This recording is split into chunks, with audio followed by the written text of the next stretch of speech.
The vibe for me here was quite nice because there is a very big distinction of like IT managers and product people and more technical people, and that is nice because then you can have like different ideas and different opinions about different things, and that's quite a nice vibe for a conference. Well, I think the most important part is that it's not so much about change, but it's about adapting to change.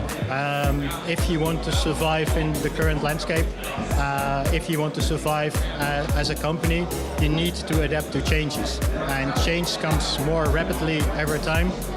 There could be a new startup doing things faster than you do. So what actually took away from Rini Solingen's talk is that it's about how fast you learn.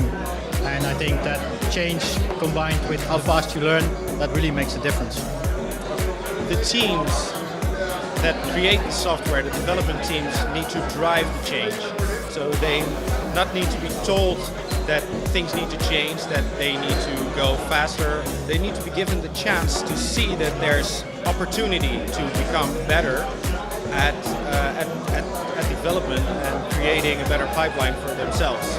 It starts with education and awareness, right? And the next one is about using automation, security automation in a way that makes sense to your organization, to your context about how you build software. I think next year the same topics will be there. I think continuous delivery will be huge, and also DevOps. A lot of people say that it's we're already past it, but if you check my presentations, right, there were a couple of hands going up in the air out of companies that were busy with continuous delivery or DevOps, and that's quite shocking in these times. So I hope we disrupt them, and next year we will see some learnings out of it.